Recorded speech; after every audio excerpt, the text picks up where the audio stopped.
নমস্কার, কথামালা চ্যানেলে সমস্ত শ্রোতা বন্ধুকে স্বাগত। আমরা পড়ছিলাম নারায়ণ সান্যালের লেখা সোনার কাঁটা গল্পটি। আজকে গল্পের দ্বিতীয় পর্ব। 1 অক্টোবর মঙ্গলবার 1968। দার্জিলিংয়ের আগের স্টেশন ঘুম, পৃথিবীর সর্বোচ্চ রেল স্টেশন। দার্জিলিং স্টেশনের চেয়েও তার উচ্চতা বেশি। ঘুমের অদূরে ওই খেলাঘরের রেল লাইনটা জিলাপির প্যাঁচের মতো বার দুই পাক খেয়েছে। তার নাম বাতাসিয়া ডাবল লুপ। তারই পাশ দিয়ে একটা পাকা সড়ক উঠে গেছে উপর দিকে। ও পথে যেতে পারো ক্যাভেন্টার্স অথবা কাঞ্চন ডেয়ারিতে কিংবা টাইগার হিলে। এই সড়কের উপরেই প্রকাণ্ড হাতাওয়ালা একটা বাড়ি। এককালে ছিল কোনো চা বাগানের ইউরোপীয় মালিকের আবাসস্থল। বর্তমানে এটাই দ্য রিপোজ হোটেল। না, কথাটা ঠিক হলো না। আজ নয়, আগামীকাল থেকে সেটা হবে রিপোজ হোটেল। আগামীকাল 2রা তার উদ্বোধন। মালিক শ্রীমতী সুজাতা মিত্র। সুজাতা বিবাহিতা, স্বামী কৌশিক মিত্র। শিবপুর ইঞ্জিনিয়ারিং কলেজের বিই, সিভিল ইঞ্জিনিয়ার। সুজাতার বাবা ডক্টর চট্টোপাধ্যায় ছিলেন ইঞ্জিনিয়ার। তিনি কি একটা আবিষ্কার করেছিলেন বলে শোনা যায়। সেই আবিষ্কারের পেটেন্টটা স্বনামে নেবার আগেই সন্দেহজনকভাবে আকস্মিক মৃত্যু হয়েছিল ভদ্রলোকের। আবিষ্কারের সেই রিসার্চ পেপারগুলো নিয়ে সুজাতা রীতিমতো বিপদের ভিতর জড়িয়ে পড়ে, এমনকি শেষ পর্যন্ত এক খুনের মামলায়।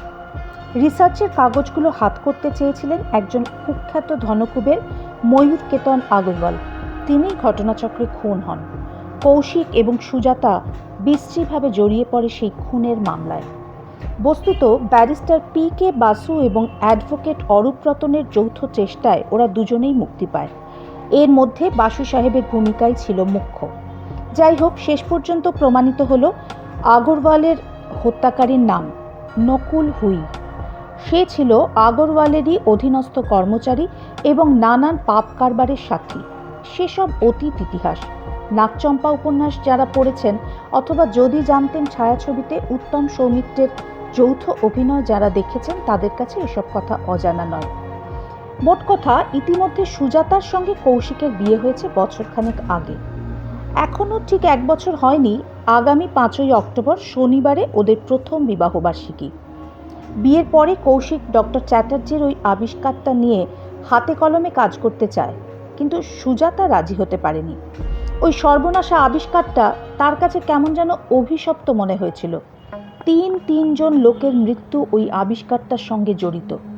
প্রথমত ডক্টর চট্টোপাধ্যায়ের রহস্যজনক মৃত্যু, দ্বিতীয়ত গুলিবিদ্ধ হয়ে ময়ূরকেতন আগরওয়ালের মর্মান্তিক হত্যাকাণ্ড, এবং তৃতীয়ত হত্যাকারী নকুল হুইয়ের ফাঁসি। হ্যাঁ, আগরওয়ালের হত্যাকারী নকুল হুইকে শেষ পর্যন্ত ফাঁসির দড়িতে ঝুলতে হয়। নকুল চেষ্টা ত্রুটি করেনি, সুপ্রিম কোর্ট পর্যন্ত লড়েছিল, কিন্তু লোয়ার কোর্টের বিচার তিলমাত্র নড়েনি। অর্থ লোভে সুপরিকল্পিতভাবে নকুল যে হত্যাকাণ্ডটা করেছিল তার জন্য বিচারক চরমতম দণ্ডই বহাল রেখেছিলেন। তাই কেমন একটা অবসাদ এসেছিল সুজাতার। ওই রিসার্চের কাগজগুলো থেকে সে মুক্তি চেয়েছিল। নিজের কুমারী জীবনের ওই অভিশাপকে বিবাহিত জীবনে টেনে আনতে চায়নি। কৌশিক ইঞ্জিনিয়ার, এসব ভাবালুতার প্রশ্রয় সে প্রথমটা দিতে চায়নি, কিন্তু শেষ পর্যন্ত সেও মেনে নিয়েছিল। ফলে নগদ 1.5 লক্ষ টাকায় ওই পেটেন্টটা ওরা বিক্রয় করে দিয়েছিল বিশিষ্ট ব্যবসায়ী জিমুদবাহন মহাপাত্রের কাছে। জিমুদবাহন হচ্ছেন অরূপ রতনের পিতৃদেব। হয়তো অরূপের প্রতি কৃতজ্ঞতাও এই সিদ্ধান্তের পিছনে কাজ করে থাকবে। সুজাতা তার সদ্য বিবাহিত স্বামীকে বলেছিল, ওই নগদ 1.5 লাখ টাকা দিয়ে এবার তুমি ঠিকাদারি ব্যবসা শুরু করো। কৌশিক হেসে বলেছিল, তুমি যেমন ওই রিসার্চ পেপারগুলো থেকে মুক্তি চাইছিলে সুজাতা, আমিও তেমনি আমার ওই ডিগ্রিটা থেকে মুক্তি চাইছি আজ। আমি ভুলে যেতে চাই যে আমি একজন সিভিল ইঞ্জিনিয়ার। সুজাতা অবাক হয়ে বলেছিল, ও আবার কি কথা, কেন? ভারতবর্ষে ইঞ্জিনিয়ারের প্রয়োজন নেই। এদেশে ইঞ্জিনিয়ার, বৈজ্ঞানিক, ডাক্তার অথবা কারিগরি জানা মানুষের আর কোনো দরকার নেই। এদেশের প্রয়োজন এখন শুধু রাজনীতিবিদ, ব্যারিস্টার আর আইএএস অ্যাডমিনিস্ট্রেটরের। হঠাৎ তোমার এই অদ্ভুত সিদ্ধান্ত? দেখতে পাচ্ছ না দেশের হাল? ডাক্তার, ইঞ্জিনিয়ার, বৈজ্ঞানিকেরা এদেশে অন্য সংস্থানের ব্যবস্থা করতে পারছেন না। দলে দলে দেশ ছেড়ে বিদেশে চলে যাচ্ছেন। ইহুদি হওয়ার অপরাধে নাৎসি জার্মানি যেমন আইনস্টাইনকে দেশত্যাগী করেছিল, বৈজ্ঞানিক হওয়ার অপরাধে আজ তেমনি প্রফেসর খোরানাকে ভারতবর্ষ দেশছাড়া করেছে। সুজাতা হেসে বলে, এ তোমার রাগের কথা। খোরানা নোবেল প্রাইজ পাওয়ার পর তাকে পদ্মবিভূষণ খেতাব দেওয়া হয়েছে। হো হো করে হেসে উঠেছিল কৌশিক। বলেছিল, ভাগ্যে প্রফেসর খোরানা শিশির ভাদুরী কিংবা উৎপল দত্তের পদাঙ্ক অনুসরণ করেননি। তুমি কি বলতে চাইছো বলো তো? আমি বলতে চাইছি, ম্যাট্রিকে আমি 3টে লেটার পেয়েছিলাম, স্টার পেয়েছিলাম, বিইতে ফার্স্ট ক্লাস পেয়েছিলাম।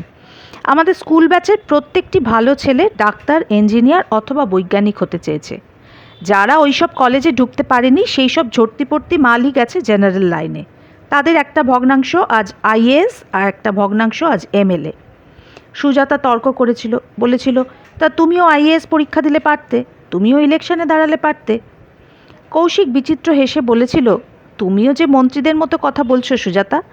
6 বছরের পাঠ্যক্রম শেষ করে আইএএস পরীক্ষা না দিলে আমার ঠাঁই হবে না এই পোড়া ভারতবর্ষে। কিন্তু মুরারি মুখার্জির মতো একজন সার্জেন, বিসি গাঙ্গুলির মতো একজন ইঞ্জিনিয়ার অথবা খোরানার মতন একজন বৈজ্ঞানিক যতদিন ফিনান্স কমিশনার অথবা চিফ সেক্রেটারি হতে না চাইছেন। অসহিষ্ণু হয়ে সুজাতা বলে উঠেছিল, মোদ্দা কথাটা কি, তুমি কি করতে চাও?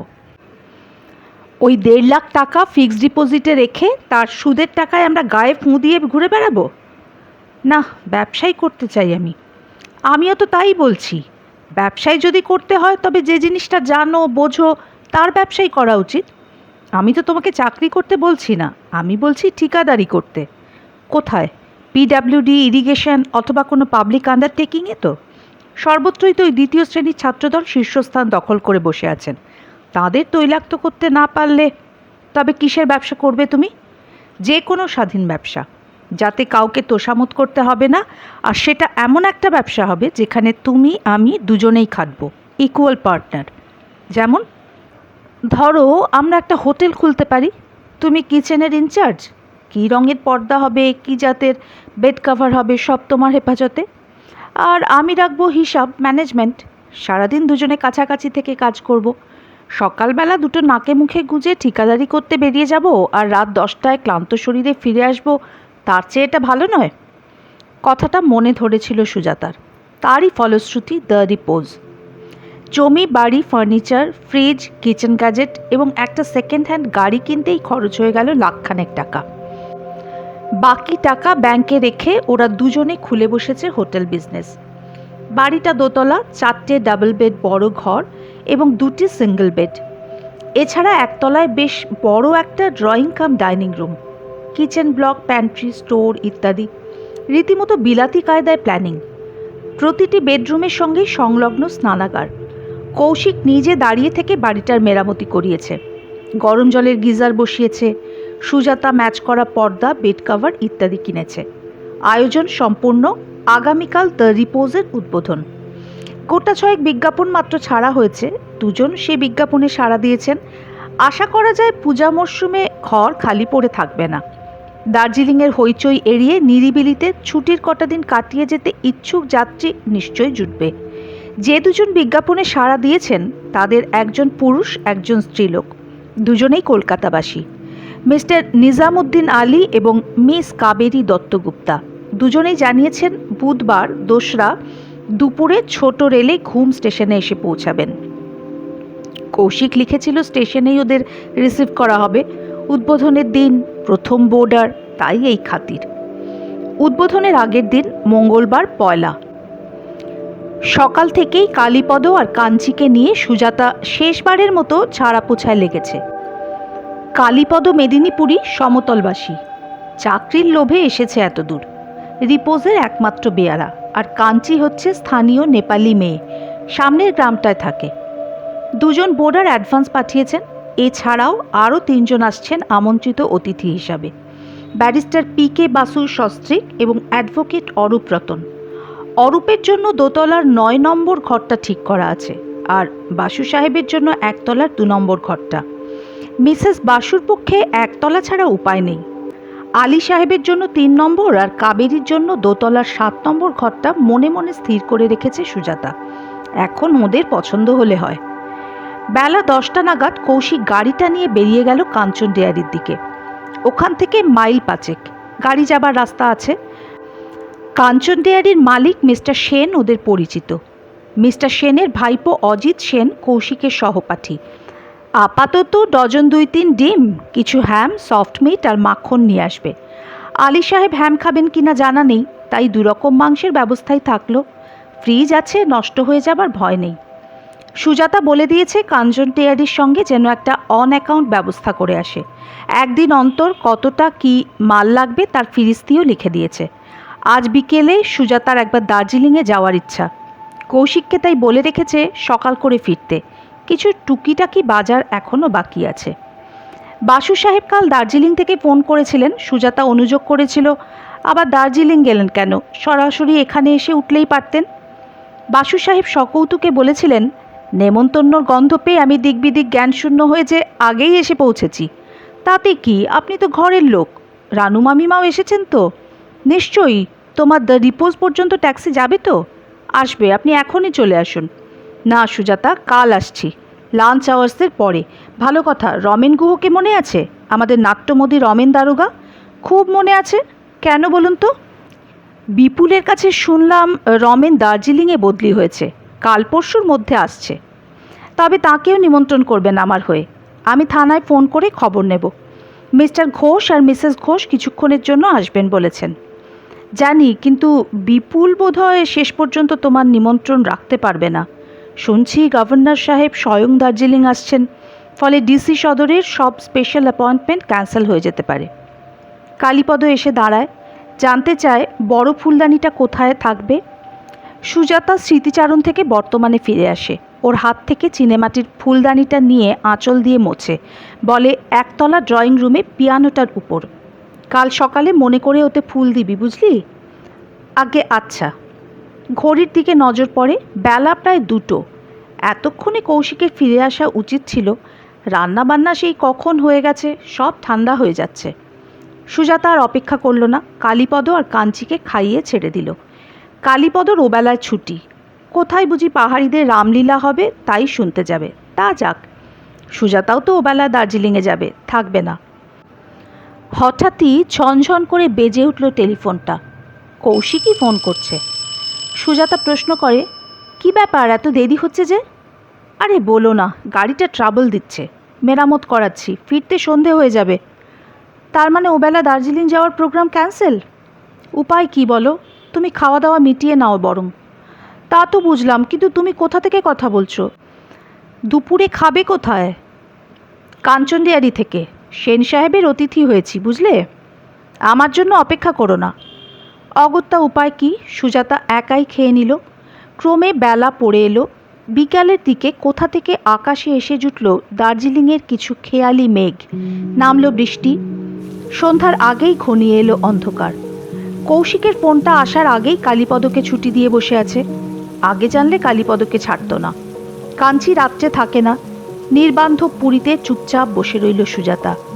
জানলা দিয়ে দেখতে থাকে কার্ট রোড দিয়ে গাড়ির মিছিল চলেছে, উপর থেকে নিচে আর নিচ থেকে উপরে। বাতাসিয়া ডাবল লুপ দিয়ে একটা মালগাড়ি পাক খেতে খেতে নেমে গেল। ঘনিয়ে এলো সন্ধ্যা। অন্যদিন হলে দার্জিলিংয়ের আলোর রোশনাই দেখা যেত। পাহাড়ের এখানে ওখানে জলজলে চোখ মেলে রাত জাগা পাতিগুলি তাকিয়ে থাকে। নিত্য দীপাবলির রূপসজ্জা। আজ আকাশ আছে কালো করে, ছিরছির করে সমানে বৃষ্টি পড়ছে। আঞ্চলিক পাহাড়ে বৃষ্টি। হয়তো দার্জিলিং খটখটে, হয়তো কার্শিয়াং রৌদ্রোজ্জ্বল। বৃষ্টি নেমেছে শুধু ঘুমের দেশে। এলোমেলো হাওয়ার খ্যাপামি। সুজাতা সব জানলা দরজা বন্ধ করে দিয়ে এসে বসে। এমন রাত্রে আলো ফিউজ হয়ে যাওয়া বিচিত্র নয়। সে কথা মনে হতেই বুকের মধ্যে ছ্যাঁত করে ওঠে সুজাতার। এই নির্বান্ধব পুরীতে যদি অন্ধকারে তাকে একা বসে থাকতে হয়। তাড়াতাড়ি উঠে মোমবাতি আর দেশলাইটা খুঁজে নিয়ে হাতের কাছে রাখে, টর্চটাও।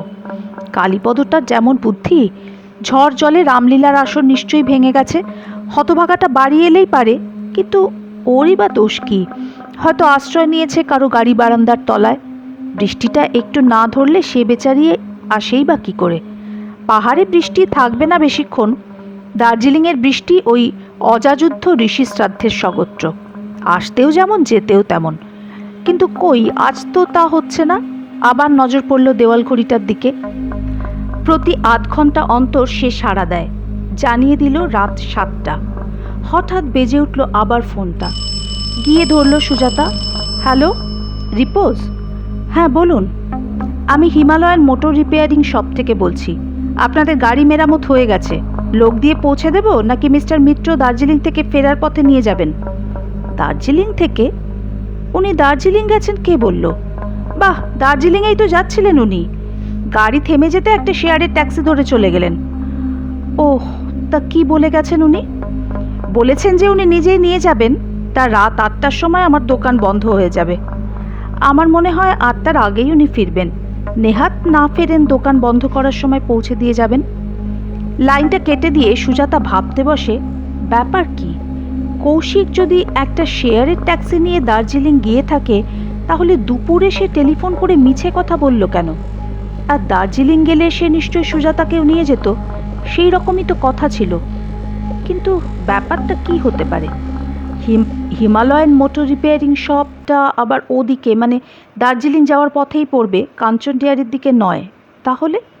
কিন্তু কৌশিক তো স্পষ্ট বলল সে কাঞ্চন ডেয়ারি থেকে ফোন করছে, মিস্টার সেনের বাড়িতে দুপুরে খাবে। এমন অদ্ভুত আচরণ তো কৌশিক কখনো করেনি এর আগে। সুজাতা শেষ পর্যন্ত আর কৌতূহল দমন করতে পারে না। কৌশিক ফিরে আসা পর্যন্ত অপেক্ষা করার মতো মনের অবস্থা তার ছিল না। উঠে গিয়ে টেলিফোনটা তুলে নিল। কাঞ্চন ডেয়ারির মালিক মিস্টার সেনকে ফোন করল। ফোন ধরলেন সেন সাহেব নিজেই। সুজাতা সরাসরি প্রশ্ন করল আজ তার সঙ্গে কৌশিকের দেখা হয়েছে কিনা। সেন সাহেব জানালেন হয়েছে, দার্জিলিংয়ে তার অফিসে। কৌশিক ডিম, মাখন, মাংস ইত্যাদি খরিদ করেছে তার দার্জিলিংয়ের দোকান থেকে। সপ্তাহে 2 দিন সাপ্লাই দিতেও তিনি চুক্তিবদ্ধ হয়েছেন কৌশিকের সঙ্গে। তারপর সেন সাহেবই প্রতিপ্রশ্ন করেন, মিস্টার মিত্র কি এখনও ফিরে আসেননি? না, তাই তো খোঁজ নিচ্ছি। দার্জিলিংয়ে বৃষ্টি হয়েছে নাকি? আদেও না, আমি তো এইমাত্র ফিরছি সেখান থেকে। সুজাতা স্থির করল কৌশিক ফিরলে প্রথমেই সে সরাসরি জানতে চাইবে কেন এমন অযথা মিথ্যা কথা বলল সে। আরও 1 ঘন্টা কাটল। রাত 9:15। না কৌশিক, না কালীপদ। শেষ পর্যন্ত পড়ছে একটা গাড়ি এসে দাঁড়াবার শব্দ হলো। সুজাতা উঠে গেল সদর খুলে দিতে। এতক্ষণে আসা হলো বাবুর, বেশ মানুষ যা হোক। হঠাৎ নজর হলো, না ওদের গাড়িটা নয়, একটা ট্যাক্সি। গাড়ি থেকে একটা সুটকেস আর একটা হাত ব্যাগ নিয়ে একজন অচেনা ভদ্রলোক নেমে এলেন। ভদ্রলোক স্যুটের উপর বর্ষাতি চাপিয়েছেন। বৃষ্টি তখনও হচ্ছে। টর্চ জেলে দ্য রিপোজের সাইনবোর্ডটা দেখলেন, ভাড়া মিটিয়ে দিলেন। ট্যাক্সিটা ব্যাক করল। ভদ্রলোক কলিং বেলটা টিপে ধরলেন। সুজাতার ভীষণ রাগ হচ্ছিল কৌশিকের উপর। কোনো মানে হয়? রাত 9:15। কি করবে সে এখন? লোকটা অচেনা, এই নির্বান্ধব পুরীতে সে একা স্ত্রীলোক, ট্যাক্সিটাও চলে গেল। দ্বিতীয়বার আর্তনাদ করে উঠল কলিং বেলটা। উপায় নেই, দরজা খুলতেই হবে। তবে অনেক ঝড়ঝাপটা এই বয়সেই সয়েছে সুজাতা, ভয় ডর এমনিতেই তার কম। অকুত ভয়ে সে দরজা খুলে মুখ বাড়ায়। ওকে দেখে একটু হকচকিয়ে যান ভদ্রলোক। বলেন, মাফ করবেন, এটা রিপোজ হোটেল তো? হ্যাঁ, কাকে খুঁজছেন? ব্যক্তিকে খুঁজছি না, খুঁজছি বস্তু। বস্তু? আশ্রয়। আমার নাম এন আলী, আমার রিজার্ভেশন আছে এখানে। ও আপনি মিস্টার আলী, আসুন আসুন। আপনার না আগামীকাল আসার কথা? কথা তাই ছিল, একদিন আগেই এসে পড়েছি বিশেষ কারণে। অসুবিধা হবে না আশা করি? অসুবিধা হবে আমাদের নয়, আপনার। কিন্তু সে কথা এখন চিন্তা করে লাভ নেই। এই বর্ষণমুখর রাত্রে আপনি আরাম খুঁজছেন না, খুঁজছেন আশ্রয়। আলী সাহেব পাপোশে জুতোটা ঘষে ড্রয়িং রুমে প্রবেশ করেন। হেসে বলেন, বর্ষণমুখর রাত্রি, কথাটা কাব্যগ্রন্থি। সুজাতা কথা ঘোরানোর জন্য বলে, ভিজে গেছেন নাকি? বিশেষ নয়, ভালো কথা। আমার নামে যে ঘরটা বুক করা আছে সেটা কি আজ এই বর্ষণমুখর রাত্রে ফাঁকা আছে? সুজাতা একটু অস্বস্তি বোধ করে। ঘুরিয়ে বলে, না থাকলেও শোবার একটা ঘর পাবেন। তার মানে হোটেল আপনার উপচীয়মান, পূজা মরশুম, তাই নয়? সুজাতা সত্যি কথাটা স্বীকার করবে কিনা বুঝে উঠতে পারে না। ভদ্রলোক ভিজে বর্ষাতিটা খুলে হ্যাট র্যাকে টাঙিয়ে রাখেন। এদিক ওদিক তাকিয়ে বলেন, বেয়ারাদের কাউকে দেখছি না যে। আসবে এখনই। কোথা থেকে আসছেন এই রাত্রে? দার্জিলিং থেকে, আজই সকালে পৌঁছেছিলাম সেখানে। তাহলে এই রাত করে বার হলেন যে? রিপোজ তো আপনি চিনতেনও না। দার্জিলিং ওভারবুকড, কোনো হোটেলে ঠাঁই নেই। ভাবলাম আপনারা একটা না একটা ব্যবস্থা নিশ্চয়ই করবেন। আচ্ছা, মিস্টার মিত্র কোথায়? আমার চিঠির জবাব দিয়েছিলেন তো সাম মিস্টার মিত্র। হ্যাঁ, কৌশিক মিত্র। আমি মিসেস মিত্র। আমি তা আগেই বুঝেছি। মিস্টার কৌশিক মিত্র কোথায়? দোতলায় অফিসে কাজ করছেন। আসুন আপনার ঘরটা দেখিয়ে দিই। আলী ইতস্তত করে। আশা করছিল কোনো বেয়ারা এসে ওর ব্যাগটা নেবে। সুজাতা বলে, সুটকেসটা এখানেই থাক, রুম সার্ভিসের বেহারা পৌঁছে দেবে। আপনি শুধু হাত ব্যাগটা নিয়ে আসুন। প্রয়োজন হবে না, নিজের ব্যাগ আমি নিজেই বয়ে নিয়ে যেতে অভ্যস্ত। ও দেশে স্টেশন এয়ারপোর্টে এমন কুলির ব্যবস্থা নেই, নিজের মাল নিজেকেই বইতে হয়। আপনি বুঝি সদ্য বিদেশ থেকে ফিরেছেন? চলতে চলতে সুজাতা প্রশ্ন করে। আলী সে কথা এড়িয়ে বলে, আমি কিন্তু এখন এক কাপ চা খাবো মিসেস মিত্র, বিকালে চা জোটেনি। এতক্ষণে মনে পড়ে গেল সুজাতার বৈকালিক চা পান তার নিজেরও হয়নি। ড্রয়িং রুম পার হয়ে পর্দা সরিয়ে ডাইনিং রুম, তার ওদিকে বাড়ির পশ্চিম কোণার 3 নম্বর ঘরটিতে পৌঁছালো ওরা। সুজাতাই আগে ঢুকলো ঘরে, আলোর সুইচটা জ্বেলে দিতে। বললে, ওয়াশআপ করতে চান তো গিজারটা চালু করে দিন, মিনিট 10-এর মধ্যেই গরম জল পাবেন। আমি চাটা পাঠিয়ে দেবার ব্যবস্থা করি। মিস্টার মিত্রকেও খবরটা দিই। সরুন। আলী ঘরে ঢোকেনি, দাঁড়িয়েছিল দরজার মুখে, বস্তুত দরজা আগলে। হঠাৎ হাসি হাসি মুখে লোকটা বলল, একটা প্রশ্ন জিজ্ঞাসা করব মিসেস মিত্র? একটু সচকিত হয়ে ওঠে সুজাতা। লোকটা অমন দরজা আগলে দাঁড়িয়ে আছে কেন? তবু সাহস দেখিয়ে স্বাভাবিক কণ্ঠে বললে, বলুন। এমন বর্ষণমুখর রাত্রে এই নির্বান্ধব বাড়িতে একেবারে একা থাকতে আপনার ভয় করে না? হাত পা হিম হয়ে গেল সুজাতার। মনে হলো ওর পিঠের দিকে ব্লাউজের ভিতর কি যেন একটা সরীসৃপ কিলবিল করে নেমে গেল। কাঠ রোড দিয়ে গাড়ি যাচ্ছে, তাদের হেডলাইট বাঁকের মুখে জমাট বাঁধা অন্ধকার স্তূপে আলোর ঝাঁটা বুলিয়ে যাচ্ছে ক্রমাগত। অন্ধকার তাতে একটুও কমছে না। গাড়ি বাঁক নিলেই আধারে অবলুপ্ত হয়ে যাচ্ছে দুপাশের আদিম অরণ্য। তা হোক, তবু ওই গাড়িগুলো মানব সভ্যতার প্রতিনিধি। ওর ভিতর আছে মানুষজন, সুজাতা একা নয়। কিন্তু কাঠ রোড যে ওখান থেকে 300-400 ফুট। নিতান্ত কাকতালীয় ঘটনাচক্র। ঠিক এই মুহূর্তেই ড্রয়িং রুমে বেজে উঠল টেলিফোন। তার যান্ত্রিক কর্কশ শব্দটা জল তরঙ্গের মতো মিঠে মনে হলো সুজাতার কাছে। না, সে একা নয়, তাকে ঘিরে আছে এই পৃথিবীর কোটি কোটি মানুষের শুভেচ্ছা। ও তাদের সবাইকে এই মুহূর্তে দেখতে পাচ্ছে না বটে, কিন্তু ওই তো ওদেরই মধ্যে একজন যান্ত্রিক দূরভাষণে ওর কুশল জানতে চাইছে। দুর্জয় সাহসে বুক বেঁধে সুজাতা বললে আগের শব্দটাই, সরুন। দরজা থেকে সরে দাঁড়ালো আলী। সুজাতা ডাইনিং রুম পার হয়ে চলে এলো ড্রয়িং রুমে। পিয়ানোটার পাশেই টেলিফোন স্ট্যান্ড। ড্রয়িং আর ডাইনিং রুমের মাঝখানে প্রকাণ্ড একটা পর্দা, বর্তমানে সরানো। তাই 3 নম্বর ঘরের প্রবেশপথে দাঁড়িয়েই দেখতে পাচ্ছিল আলী। শাড়ির আঁচল সামলিয়ে সুজাতা টেলিফোনটা তুলে নিয়ে সাড়া দিল, রিপোজ। দার্জিলিং থেকে মণি বৌদি ফোন করেছেন। ডিসি মিস্টার বিপুল ঘোষ, IAS-এর স্ত্রী, জানালেন সুজাতার নিমন্ত্রণ রাখতে আসা সম্ভবপর হচ্ছে না ওদের পক্ষে। গভর্নর দার্জিলিংয়ে আসছেন, ফলে ডিসি ব্যস্ত থাকবেন। তাছাড়া রেডিওতে নাকি খবর দিয়েছে সমস্ত উত্তরবঙ্গে আগামী 2-3 দিন প্রবল বর্ষণ হতে পারে। সুজাতা অপ্রয়োজনে দীর্ঘায়িত করল তার দুর্ভাষণ। নানান খেজুরে গল্প জুড়ে সময় কাটালো। লক্ষ্য করে আর চোখে দেখল আলী পায়ে পায়ে এগিয়ে এসেছে অনেকটা। সে এখন ড্রয়িং ডাইনিং রুমের সঙ্গমস্থলে। মুখ হাত ধুতে ঘরে যায়নি, বরং পাইপটা জ্বেলেছে। ঠিক এই সময় ফিরে এলো কালীপদ, কাক ভেজা হয়ে। তাকে দেখে ধরে প্রাণ এলো সুজাতার। টেলিফোনটা নামিয়ে রেখে বললে, জামা কাপড় ছেড়ে ফেল, চায়ের জল বসা। একটা দীর্ঘশ্বাস পড়ল আলী সাহেবের। নিজের ঘরের দিকে পা বাড়াতেই সুজাতা বলে ওঠে, মাপ করবেন, তখন কি যেন একটা প্রশ্ন জিজ্ঞাসা করছিলেন আপনি? টেলিফোনটা বেজে ওঠায় জবাব দেওয়া হয়নি। আলী হেসে বললে, প্রশ্নটা এতক্ষণে তামাদি হয়ে গেছে। ভুলে গেছেন? যাব না, ওসি, ডিসি, গভর্নর, তারপর কি আর কিছু মনে থাকে? নিজের ঘরের দিকে ফিরে গেল আলী। রাত 10টায় ফিরে এলো কৌশিক, বৃষ্টিতে ভিজে, গাড়ির ক্যারিয়ারে খাদ্য সামগ্রী নিয়ে। অভিমান ক্ষুব্ধা সুজাতাও কোনো কৌতূহল দেখালো না, জানতে চাইল না কেন এত রাত হলো। কৌশিক নিজে থেকেই সাতকাহন করে কৈফিয়ত দিতে থাকে। বেশ বোঝা গেল হিমালয়ান মোটর রিপেয়ারিং শপের লোকটা কৌশিককে জানায়নি যে ইতিমধ্যে সে রিপোজে ফোন করেছিল। রাত্রে খাবার টেবিলে কৌশিকের সঙ্গে পরিচয় হলো আলী সাহেবের। তিনজনে একসঙ্গেই খেতে বসেছিল ডিনার টেবিলে। সেলফ হেল্প পরিবেশন ব্যবস্থা। কৌশিক আলী সাহেবকে বললে, আপনার নিশ্চয়ই খুব অসুবিধা হয়েছে, আমরা এখনও ঠিকমতো প্রস্তুত নই, বুঝেছেন? আগামীকাল থেকে হোটেল চালু হবার কথা। আলী সাহেব আলু ভাজার প্লেটটা নিজের দিকে টেনে নিতে নিতে বললেন, বুঝেছি।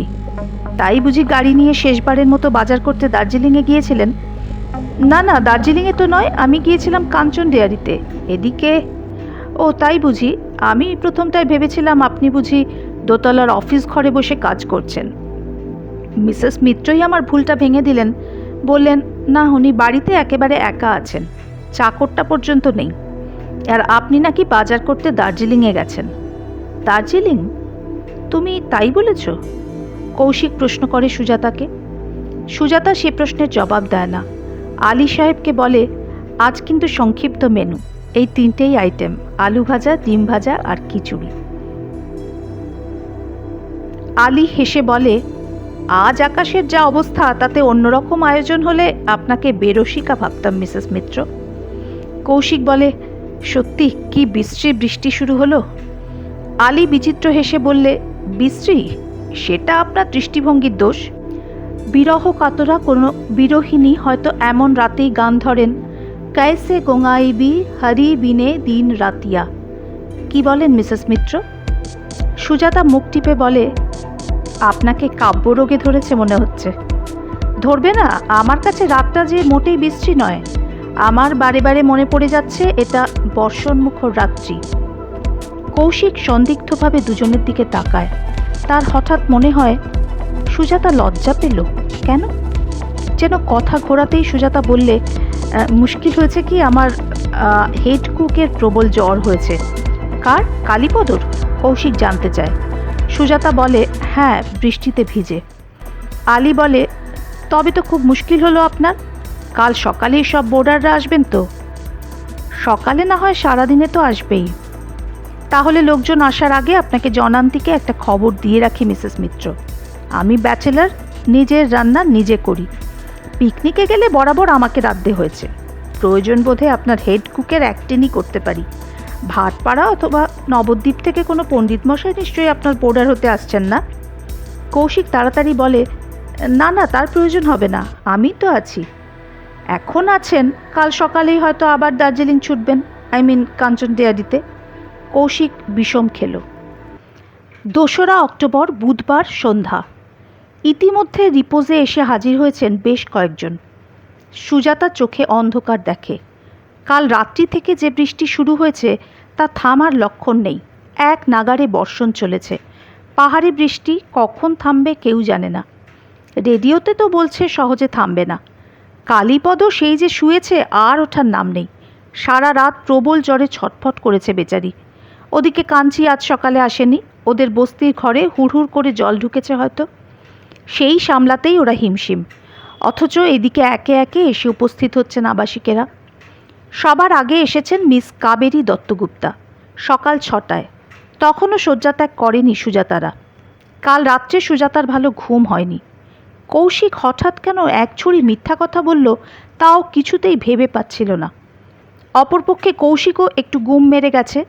খাবার টেবিলে যে কথোপকথনটা হলো সেটার কথাই ওর বারবার মনে পড়ে যাচ্ছিল। ভাবছিল, সুজাতা কেন আলী সাহেবকে প্রথম সাক্ষাতেই বলে বসেছিল বাড়িতে সে একেবারে একা, চাকরটা পর্যন্ত নেই। আর আলী সাহেব কেন অমন ইঙ্গিতপূর্ণ ভাষায় বললে আমার বারে বারে মনে পড়ে যাচ্ছে এটা বর্ষণমুখর রাত্রি। সুজাতাই বা অমন রাঙিয়ে উঠল কেন হঠাৎ? কৌশিকের ভীষণ জানতে ইচ্ছে করছিল সে এসে পৌঁছানোর আগে সুজাতা আর আলী নির্জন বাড়িতে কী নিয়ে কথাবার্তা বলছিল। আলী যখন আসে তখন কি সুজাতা গান গাইছিল, ক্যাসে গোঙাইবি হরি বিনে দিন রাতিয়া? পাশাপাশি খাটে দুজনেই জেগে শুয়েছিল অনেক রাত পর্যন্ত। দুজনেই জেগে আছে, কেউই কিন্তু সাড়া দেয়নি। তারপর কখন দুজনে ঘুমিয়ে পড়েছিল। ঘুম ভাঙল নিচের কলিং বেলটা আর্তনাদ করে ওঠায়। এই নিচে কে যেন কলিং বেল বাজাচ্ছে। কাঞ্চি এসেছে বোধহয়। কৌশিক সুজাতাকে ডেকে দেয়। ধর্মড়িয়ে উঠে বসে সুজাতা। কাঞ্চি তো এত সকালে আসে না। নিচে নেমে আসে। দরজা খুলেই দেখে কাঞ্চি নয়, আগন্তুক একজন নতুন বোর্ডার। বয়স 25-30 বয়সের একজন মহিলা। চিকনের একটি শাড়ির উপর গরম ওভারকোট। দেখতে ভালোই, সুন্দরীই বলা চলে। মেয়েটি বলে, আমার নাম কাবেরী দত্তগুপ্তা। সুপ্রভাত, আসুন আসুন। এত ভোরবেলা কোথা থেকে? আপনার না আজ দুপুরে আসার কথা?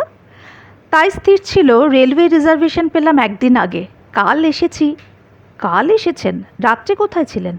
কার্শিয়াংয়ে। ওখানে আমার একজন বন্ধুস্থানীয় লোক আছেন, তার বাড়িতেই রাত্রে ছিলাম। ভোরবেলা উঠেই একটা ট্যাক্সি নিয়ে চলে এসেছি। যা বৃষ্টি! আসুন, ভিতরে আসুন। আপনার জামা কাপড় একদম ভিজে গেছে। কাবেরীর সঙ্গে কোনো বেডিং নেই, আছে একটা সুন্দর সাদা সুটকেস। কালীপদ অসুস্থ, ফলে সুজাতা আর কাবেরী দুজনে ভাগাভাগি করে সেটা টেনে নিয়ে আসে দোতলায়। কাবেরীর জন্য নির্দিষ্ট ছিল দোতলার 7 নম্বর ঘরটা। সেটা পছন্দ হলো কাবেরীর। ঘরে পৌঁছে কাবেরী বললে, আপনি তো হোটেলের মালিক, তাই নয়? আমি একা নই, আমরা স্বামী স্ত্রী।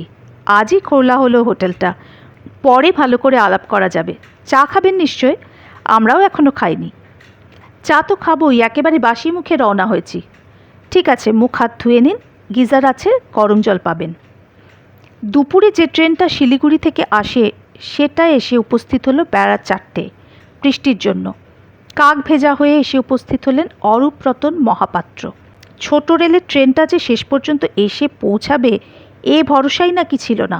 প্রবল বর্ষণে অনেক জায়গায় ধস নেমেছে, তবে লাইন চালু আছে এখনও। অরূপরতনের জন্য নির্দিষ্ট ছিল দোতলার 9 নম্বর ঘরটা, কিচেন ব্লকের উপরে সিঁড়ির পাশেই। অরূপ ঘুরে ঘুরে বাড়িটা দেখলেন, প্রশংসা করলেন। যতটা না বাড়ির, তার চেয়ে বেশি তার রূপসজ্জার। সুজাতা রুচিকেই তারিফ করলেন বারে বারে। সারা বাড়িটা দেখিয়ে ওকে পৌঁছে দিচ্ছিল ওর 7 নম্বর ঘরে। হঠাৎ সিঁড়ির মুখে দেখা হয়ে গেল কাবেরীর সঙ্গে। সে নিচে নামছিল। সুজাতা ওদের পরিচয় করিয়ে দেয়। মিস কাবেরী দত্তগুপ্তা আজই সকালে এসেছেন, আর ইনি মিস্টার অরূপরতন মহাপাত্র, অ্যাডভোকেট, আমাদের পারিবারিক বন্ধু। কাবেরী কোনো কৌতূহল দেখালো না, মামুলি নমস্কার করল শুধু। অরূপ প্রতি নমস্কার করে বললে, আপনাকে কোথায় দেখেছি বলুন তো? আমাকে? কোথায়? কেমন যেন চমকে ওঠে কাবেরী। মাপ করবেন, আপনি কি ক্রিশ্চিয়ান? ক্রিশ্চিয়ান না তো। এমন অদ্ভুত কথা মনে হলো কেন আপনার? অরূপ হেসে বলে, আমারই ভুল তাহলে। আমার এক খ্রিস্টান বন্ধুর বিয়েতে একবার চার্চে গিয়েছিলাম বছরখানেক আগে। সেখানে একটি মেয়েকে দেখেছিলাম। না না, আমার বংশের কেউ কখনো গির্জায় যায়নি, আপনি ভুল করছেন। কাবেরী তত্তরিয়ে নেমে গেল সিঁড়ি দিয়ে। অরূপ একটু হকচকিয়ে যায়। সুজাতাকে বলে, ভদ্রমহিলা কি অফেন্স নিলেন? অফেন্স নেওয়ার মতো কোনো কথা তো আপনি বলেননি। না, তা বলিনি, আমারই ভুল। সুজাতার মনে পড়ে গেল অনেক দিন আগেকার কথা। সেবারও অরূপরতন একজনকে দেখে বলেছিলেন, আপনাকে কোথায় দেখেছি বলুন তো। আর সেবার কিন্তু অরূপের ভুল হয়নি। বিকাল নাগাদ এসে উপস্থিত হলেন আর একজন আগন্তুক। আসার ঘণ্টাখানেক আগে দার্জিলিং থেকে একটা টেলিফোন করে জানতে চাইলেন সিঙ্গেল সিটেড ঘর পাওয়া যাবে কিনা। কৌশিক অবস্থা বেগতিক দেখে আপত্তি করেছিল, কিন্তু সুজাতা শোনেনি। সুজাতার মতে বোর্ডার হচ্ছে ওদের ব্যবসায়ের লক্ষ্মী। উদ্বোধনের দিনেই সে কাউকে প্রত্যাখ্যান করবে না, যতই কেন না অসুবিধা হোক। ফলে ঘণ্টাখানেক পরে একটা ট্যাক্সি নিয়ে এসে হাজির হলেন অজয় চট্টোপাধ্যায়। বৃদ্ধ সরকারি অফিসার ছিলেন, বর্তমানে অবসরপ্রাপ্ত, বিপত্নিক। ছেলেমেয়েরা বিবাহিত এবং জীবনে প্রতিষ্ঠিত। খেয়ালি মানুষ, মেজাজ একটু তিরিক্ষে। অবসরপ্রাপ্ত জীবনে তিনি ছবি এঁকে বেড়াচ্ছেন। পাহাড়ে এসেছেন ছবি আঁকতে। দ্বিতলের 8 নম্বর ঘরে তাকে থাকতে দেওয়া হলো। বাসু সাহেব সস্ত্রীক যখন এসে পৌঁছালেন তখন দিনের আলো মিলিয়ে গেছে। বর্ষণক্লান্ত সন্ধ্যায় সবাই জমিয়ে বসেছেন ড্রয়িং রুমে। আলী সাহেব, কাবেরী, অরূপ, অজয় চাটুর্যে এবং কৌশিক। শুধু সুজাতা অনুপস্থিত। সে ছিল কিচেন ব্লকে। এতগুলি প্রাণীর রান্নার জোগাড় করতে বেচারি হিমশিম খাচ্ছে। কালীপদ শয্যাশায়ী, কাঞ্চি আদেও আসেনি। ডাইনে বায়ে তাকাবার অবসর নেই সুজাতার। কৌশিক একবার এসেছিল কোনো সাহায্য করতে হবে কিনা জানতে। দৃঢ়ভাবে সুজাতা তাকে প্রত্যাখ্যান করেছে। সুজাতার মেজাজ হঠাৎ এমন বিগড়ে গেল কেন কৌশিক কিছু আন্দাজ করতে পারে না। অতএব সেও গুটি গুটি এসে বসেছে ড্রয়িং রুমে। বাইরের দিক থেকে পর্দা সরিয়ে ঘরে ঢুকলেন বাসু সাহেব, চাকা দেওয়া চেয়ারে সহধর্মিণীকে নিয়ে। কৌশিক সকলের সঙ্গে তাঁর পরিচয় করিয়ে দেয় আর ওদের বলে, আর এদের পরিচয় উনি আমাদের মামা আর মামিমা, Mr P K. Basu, bar at law, আর Mrs Rani Basu. Ladies and gentleman, আমার একটা ঘোষণা আছে। এমন জমাট বর্ষার সন্ধ্যায় আপনাদের একটি সুখবর দিচ্ছি। আমাদের বাসু মামুর ঝুলিতে অসংখ্য ইন্টারেস্টিং কেস হিস্ট্রি আছে। উনি ছিলেন ক্রিমিনাল লয়ার, ফলে উনি যদি একটা গোয়েন্দা গল্প ফাঁদেন, আমরা অজান্তে ডিনার টাইমে পৌঁছে যাব। আলী বলেন, ভেরি ইন্টারেস্টিং। আপনার ঝুলি ঝেড়ে অতীত দিনের কোনো একটা লোমহর্ষক কাহিনী বার করে ফেলুন বাসু সাহেব। বাসু সাহেব একটা সোফায় সবেমাত্র গুছিয়ে বসেছেন। পাইপ আর পাউচটা বার করে লক্ষ্য করে দেখছিলেন টোবাকোটা ভিজে গেছে কিনা। অন্যমনস্কের মতো বলেন, অতীত দিনের কোনো লোমহর্ষক কাহিনী? No, I am sorry. শোনাবেন না? হতাশ হয়ে প্রশ্ন করে কৌশিক। না, অতীতের কথা থাক। Let the dead past BARI it's dead. তবে তোমাদের একেবারে নিরাশও করব না। অতি সাম্প্রতিককালের একটা লোমহর্ষক কাহিনী তোমাদের শোনাবো। সে তো আরও ভালো কথা, বলে ওঠে কাবেরী। ভালো? তা ভালো খারাপ জানি না। আজই, এই ধরো ঘন্টা 14 আগে, দার্জিলিংয়ে একটা হোটেলে একটা মৃতদেহ আবিষ্কৃত হয়েছে। আমি তার প্রত্যক্ষদর্শী। সবাই চমকে ওঠে খবরটা শুনে। কৌশিক বলে, দার্জিলিংয়ের হোটেল? কোন হোটেলে? Hotel the Kanchenjunga, room number 23। By the way, hotel কাঞ্চনজঙ্ঘার নাম আপনারা কেউ শুনেছেন? দৃষ্টিটা উনি বুলিয়ে নেন ওর সোৎসুক দর্শকবৃন্দের উপর। সবাই স্তব্ধ হয়ে বসে আছে। কেমন যেন অস্বস্তি বোধ করে সবাই। কেউ কোনো জবাব দেয় না। শেষ পর্যন্ত আর্টিস্ট অজয় চাটুর্যে গলাটা সাফা করে নিয়ে বলেন, আমি চিনি। ইনফ্যাক্ট ওখান থেকেই আসছি আমি। আমি কাল রাত্রে ওই হোটেলে ছিলাম, রুম নম্বর 21-এ। তাই নাকি? তা এত বড় খবরটা শোনেননি? প্রশ্নটা পেশ করেন আলী সাহেব। অজয়বাবু একটু নড়ে চড়ে বসেন। বলেন, শুনবো না কেন? শুনেছি, তাই তো চলে এলাম এখানে। ওখানে আর ছবি আঁকার পরিবেশ নেই। সওয়াল জবাব শুরু হয়ে গেছে। কৌশিক বলে, কি আশ্চর্য, এতক্ষণ তো আমাদের বলেননি কিছু। কি বলবো? এটা কি একটা বলার মতো কথা? আমরা এখানে এসেছি পাহাড় দেখতে, বেড়াতে, স্ফূর্তি করতে। তার মধ্যে দারোগা খুনের খবরটা জনে জনে বলে বেড়াতে হবে, তার অর্থ কি? দারোগা? যে লোকটা মারা গেছে সে কি পুলিশের দারোগা ছিল? প্রশ্নটা আবার পেশ করেন আলী সাহেব। বাসু সাহেব অরূপ রতনের দিকে ফিরে বলেন, রমেন গুহকে মনে আছে অরূপ? নাট্যমোদী রমেন দারোগা? আলবাত। কেন, কি হয়েছে তার? রমেন বদলি হয়ে এসেছিল দার্জিলিংয়ে। গতকাল বেলা 12টার সময় সে এসে ওঠে ওই হোটেল কাঞ্চনজঙ্ঘায়, আর আজ সকাল 6:45 তার মৃতদেহ আবিষ্কৃত হয়েছে তার নিজের ঘরে, রুদ্ধদ্বার কক্ষে। A case of poisoning. ওর ফ্লাস্কে কেউ পটাশিয়াম সায়ানাইড ফেলে গেছে। সকলে ঘনিয়ে আসে, বিস্তারিত জানতে চায় ঘটনাটা। যতদূর জানা ছিল, বাসু সাহেব আনুপূর্বিক বলে যেতে থাকেন। মাঝে মাঝে পাদপূরণ করে দিচ্ছিলেন রানী দেবী। ইতিমধ্যে সুজাতাও মাঝে মাঝে এসে দাঁড়াচ্ছে, আবার ফিরে যাচ্ছে রান্নাঘরে। রমেন গুহ সুজাতার বিশেষভাবে পরিচিত।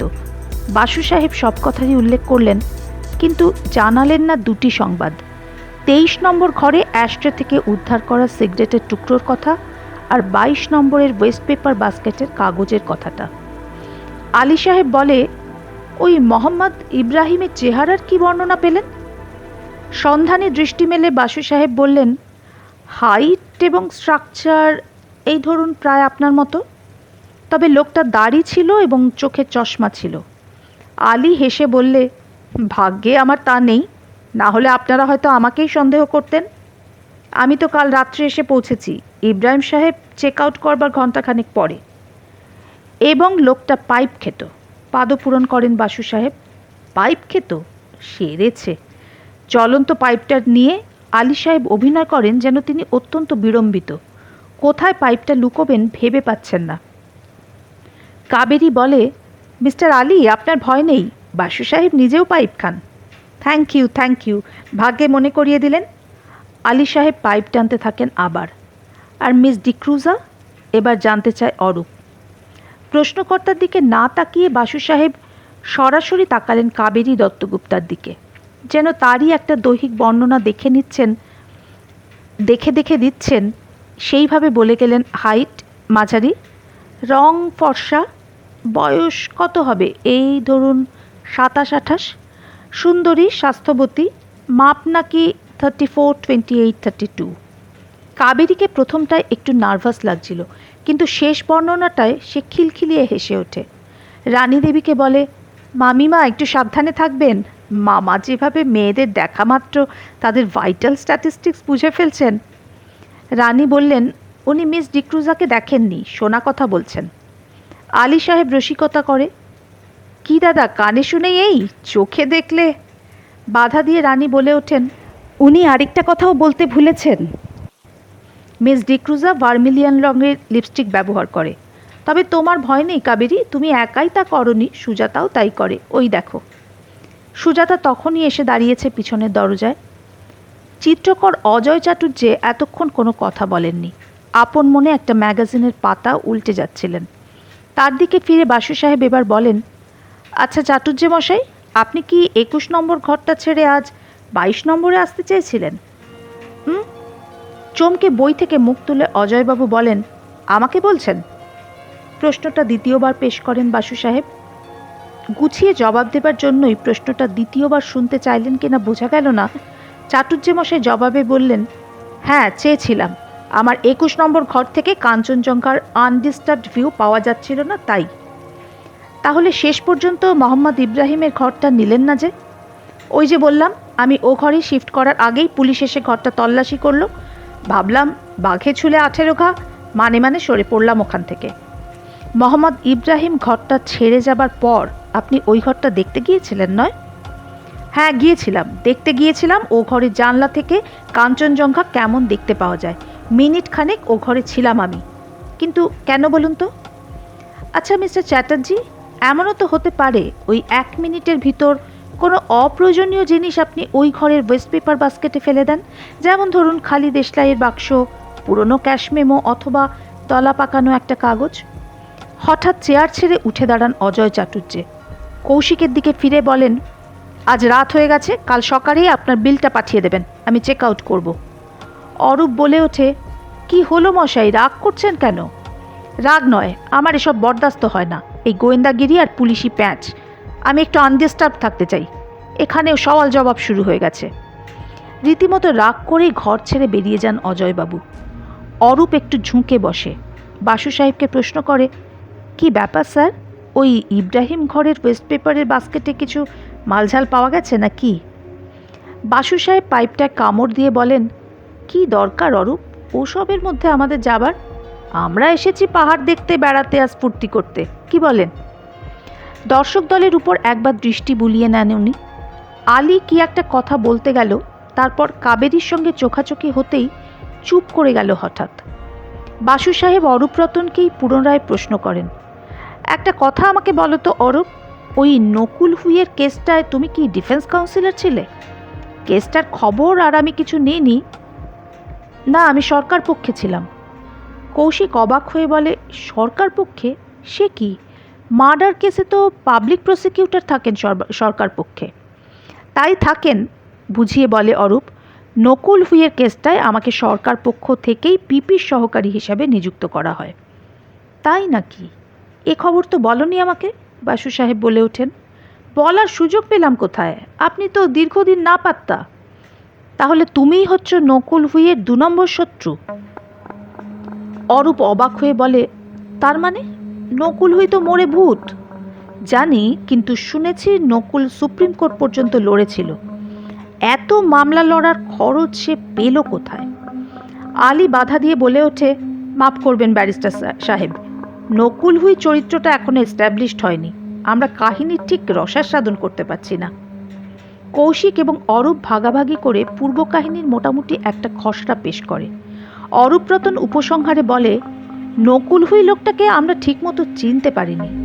দীর্ঘদিন ধরে সে আগরওয়াল ইন্ডাস্ট্রিজের বিশ্বাসঘাতকতা করেছে, অনেক টাকা সে তলে তলে সরিয়েছিল, যে কথা শেষ পর্যন্ত জেনে যেতে পারেনি ময়ূরকেতন আগরওয়াল।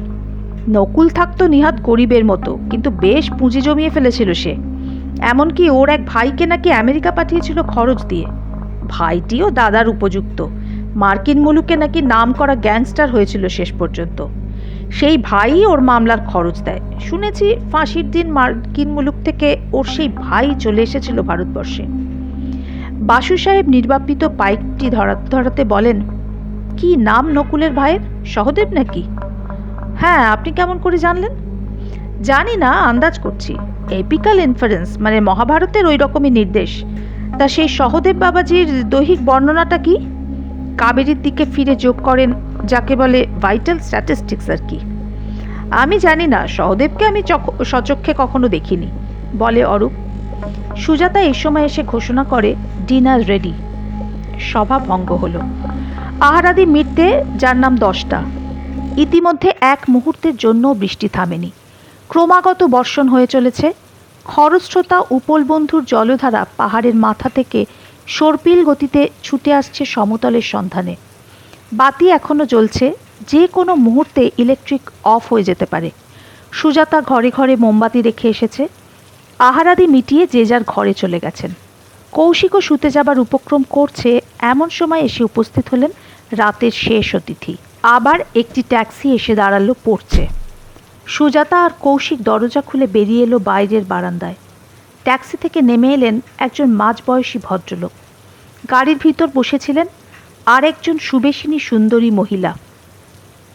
ভদ্রলোক নমস্কারের ভঙ্গিতে হাত দুটি এক করে বললেন, রাতটুকুর মতো তলায় একখানা করে বালিশ আর উপরে একখানা পাকা ছাদ মিলবে? আমি আমাদের মাথার কথা বলছি। কৌশিক প্রতি নমস্কার করে বলে, এমন দুর্যোগের রাত্রে কোন গৃহস্থ না বলতে পারে? গাড়ির ভিতর থেকে এক গা গহনা বলে ওঠেন, তুমি চুপ করো দেখিনি। কৌশিক আঁতকে ওঠে, আমায় বলছেন? ভদ্রলোক একগাল হেসে বলেন, আজ্ঞে না, আমায়। ডায়ালগটা ছাড়তে একটু দেরি হয়েছে ওর। আপনার ডায়ালগের আগে ওর ডায়ালগ। উনি মানে আমার বেটার হাফ। ভদ্রমহিলা সে কথায় কর্ণপাত না করে এবার সরাসরি কৌশিককে প্রশ্ন করেন, এটা হোটেল তো?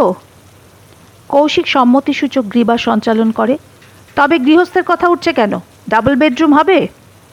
কৌশিক জবাব দেবার আগেই উপরের ধাপ থেকে সুজাতা বলে, হবে না।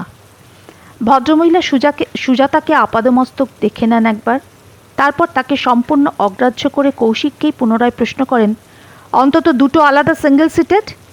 কৌশিক যেন শ্রুতিধর, সুজাতার দিকে ফিরে বলে, অন্তত দুটো আলাদা সিঙ্গেল সিটেড। ভদ্রমহিলা ভ্রু কুঞ্চিত করলেন। কৌশিক নিরুপায় ভঙ্গিতে ভদ্রলোককে যেন কৈফিয়ত দেয়, উনি হলেন গিয়ে আমার বেটার হাফ। ভদ্রলোক এবং ভদ্রমহিলা অগত্যা সুজাতার দিকে তাকান। সুজাতা একইভাবে বললে, হবে না। ভদ্রলোক স্ট্রাক করলেন। সুজাতা তাকে উদ্দেশ্য করে বললে, তবে নিচে একখানা করে বালিশ এবং উপরে একখানা পাকা ছাদ হতে পারে। ভদ্রলোক চমকে তাকান সুজাতার দিকে। সুজাতা পাদপূরণ করে, আমি আপনাদের মাথার কথা বলছি। এনাফ। সোৎসাহে ভদ্রলোক মালপত্র নামাবার উদ্দেশ্যে পিছনের ক্যারিয়ারটা খুলে ফেললেন। কৌশিক হাত লাগায়, সুজাতাও। এক গা গহনা শুধু নিজের ভ্যানিটি ব্যাগটা নিয়ে নেমে আসেন। মালপত্র টানাটানিতে তার কোনো ভূমিকা ছিল না।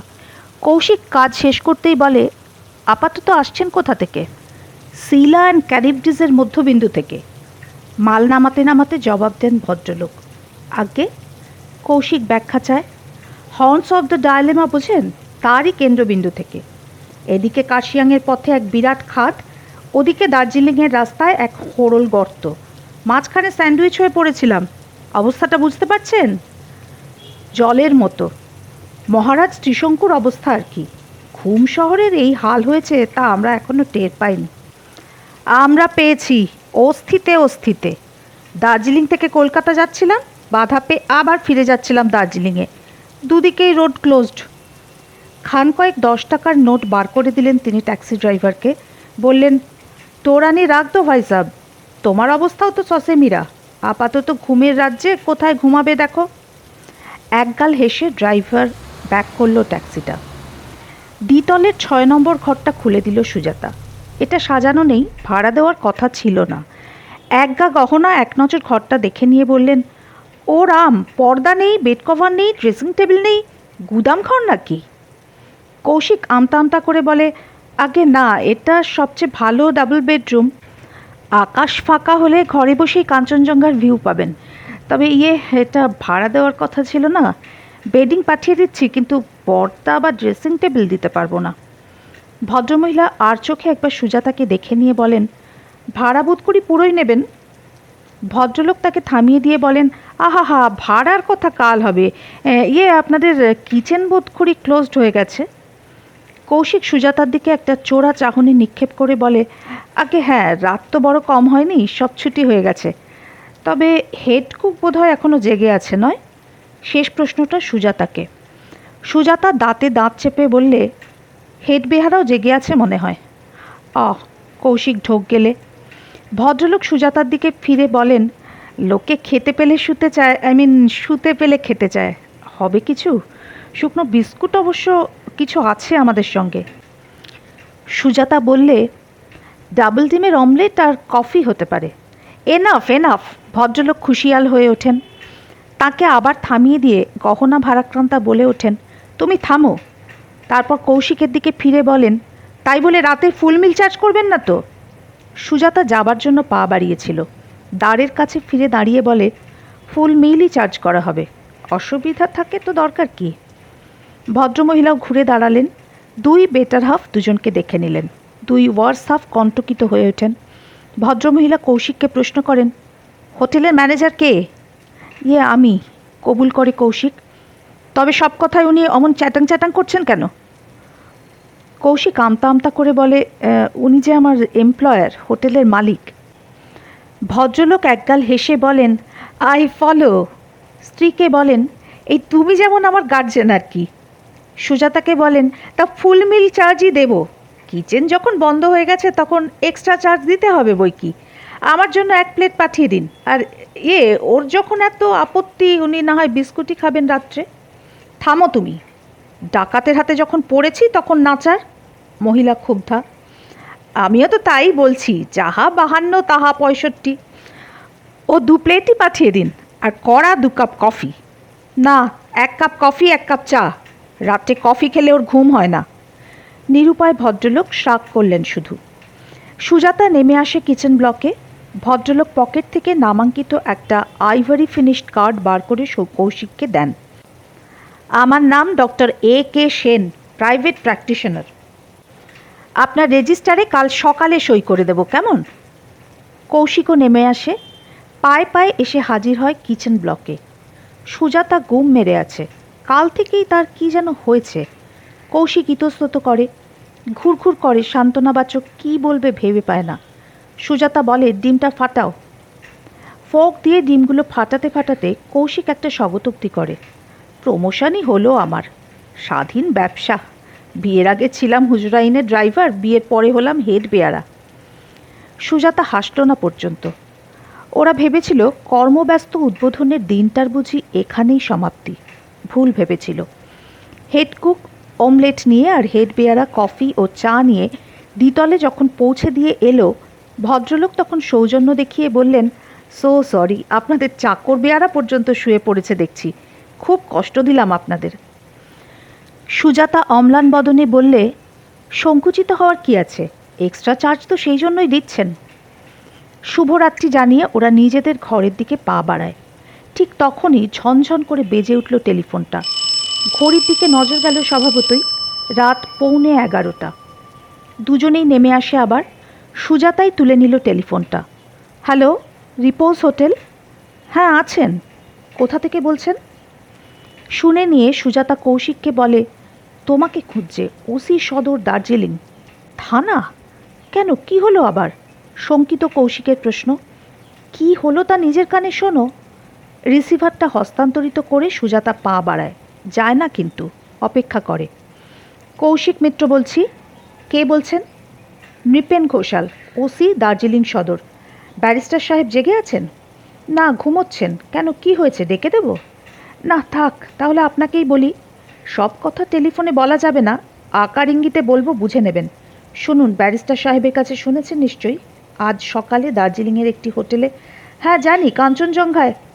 প্রায় ধমক দিয়ে ওঠেন Nripen Ghoshal. Please don't mention any name. শুনুন, আশঙ্কা করার যথেষ্ট কারণ ঘটেছে যে সন্দেহভাজন লোকটা এখন ঘুমে আছে রিপোজের কাছাকাছি, হয়তো রিপোজের ভিতরেই।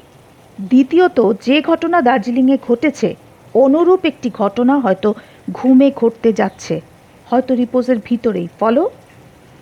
কৌশিক অকপটে স্বীকার করে, না, আমি মাথামুন্ডু কিছুই বুঝতে পারছি না। পারছেন, বিশ্বাস করতে পারছেন না, তাই নয়? না বোঝার কি আছে? এমন সব অদ্ভুত কথা অনুমান করার হেতু? সে কথা টেলিফোনে বলা যায় না। শুনুন, আজ রাত্রেও আপনাদের ওখানে ওই জাতীয় ঘটনা ঘটতে পারে, খুব সতর্ক থাকবেন, বুঝলেন? কৌশিক বিহ্বল হয়ে বলে, একটু ধরুন, আমার স্ত্রীর সঙ্গে একটু পরামর্শ করে ফের আপনার সঙ্গে কথা বলছি। টেলিফোনের মুখে হাত চাপা দিয়ে অত্যন্ত সংক্ষেপে কৌশিক সুজাতাকে ব্যাপারটা জানায়। সুজাতা ওর হাত থেকে টেলিফোনটা নিয়ে তার মাউথপিসে বলে, মিসেস মিত্র বলছি। আপনার কথা আমরা বুঝতে পেরেছি, কিন্তু বড় ইনসিকিউর বোধ করছি। কিছু করা যায়? ও প্রান্ত ইতস্তত করে বলে, মুশকিল কি জানেন, কার্ট রোড ভেঙে গেছে।